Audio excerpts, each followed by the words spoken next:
వాళ్ళు పబ్బుల్లో డీజేగా పనిచేస్తున్న సిద్ధార్థను అదుపులోకి తీసుకున్నారు ఎస్ఓటీ పోలీసు అధికారులు. మాదాపూర్ పోలీస్ స్టేషన్లో అప్పగించారు. గత కొంతకాలంగా సిద్ధార్థ్ పెద్ద మొత్తంలో ఎండీఎంఏ డ్రగ్స్ తీసుకుంటున్నట్లు నార్కోటిక్ బ్యూరో గుర్తించింది. సిద్ధార్థ్తో పాటు మరొక వ్యక్తికి డ్రగ్స్ పాజిటివ్ గా నిర్ధారణ అయింది. గతంలో డ్రగ్స్ తీసుకున్న వారి లిస్టులో దొరికిన పేర్ల ఆధారంగా విచారణ నిర్వహిస్తున్నారు. ఈ క్రమంలో 40 మందిని పిలిచి విచారించారు.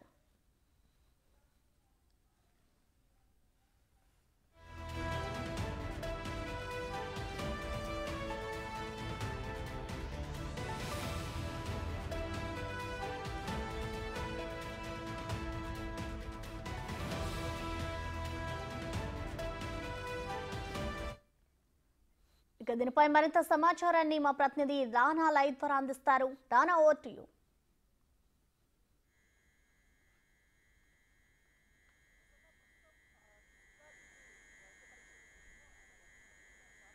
డ్రగ్స్ ఆల్రెడీ బ్లడ్ శాంపిల్స్ తో కూడా అక్కడికి పాజిటివ్ లభించడం కూడా ఎస్ఓటీ పోలీసులు చెప్పిన నేపథ్యంలో అలాగే నార్కోటిక్స్ పోలీసులు కూడా ఇదే అంశాన్ని కూడా వారు నిర్ధారించారు. అయితే యాజ్ పర్ మా ప్రొసీజర్ ప్రకారం ఆల్రెడీ మాదాపూర్ పోలీస్ స్టేషన్ నుంచి వారు అప్పగించారు కాబట్టి ఇక్కడి నుంచి వారు శాంపిల్స్ తీసుకుని మరొకసారి రిపోర్ట్స్ తెప్పించుకునేందుకు వారు పంపించడం మనకి సమాచారం వచ్చింది. ఎందుకంటే ఇటీవల కాలంలో ఎక్కువగా పబ్బులకు వెళ్ళేటువంటి వారందరినీ కూడా లిస్టు అంటే తరచుగా ఇద్దరు ప్రతి వీక్ వెళ్ళేటువంటి వారందరికీ కూడా లిస్ట్ అనేది నార్కోటిక్ బ్యూరో దగ్గర ఉంది. ఆల్రెడీ ప్రతి ఒక్క పబ్ లో కూడా వెళ్ళి అప్పట్లో డ్రగ్ డిటెక్టివ్ టెస్ట్ కూడా చేసినటువంటి పరిస్థితుల్లో దాంతో రెగ్యులర్ గా తీసుకున్నటువంటి వాళ్ళందరూ కూడా ఎవరెవరు వెళ్తున్నారు, ఏ పప్పులు వెళ్తున్నారు, నిజంగానే వారికి గతంలో ఎప్పుడైనా పాజిటివ్ వచ్చిందా లేదా కూడా పూర్తిగా తెలిసిన తర్వాత ఆ కోరంటే కూడా నిన్న మరొకసారి పాజిటివ్ వచ్చినట్టుగా మనకు సమాచారం. వెంటనే ఎస్ఐటీ పోలీసులు అతన్ని అధికారులు తీసుకొని అధికారులు తర్వాత కేసు నమోదు చేసినటువంటి నేపథ్యంలో కనపడుతుంది. ఎందుకంటే ఎక్కువగా ఈ మధ్య కాలంలో ఎండీఎంఏ డ్రగ్స్ తీసుకున్నట్టుగా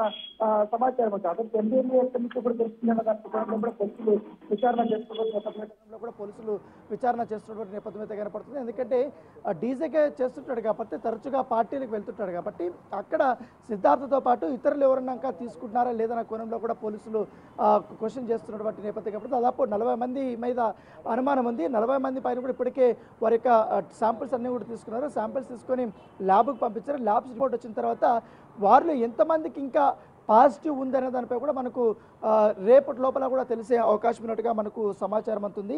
దాంతోపాటు ఈ సిద్ధార్థతో పాటు మరొక వ్యక్తిని కూడా అదుపులోకి తీసుకున్నారు. అతనికి కూడా ఏదైతే ఈ బ్లడ్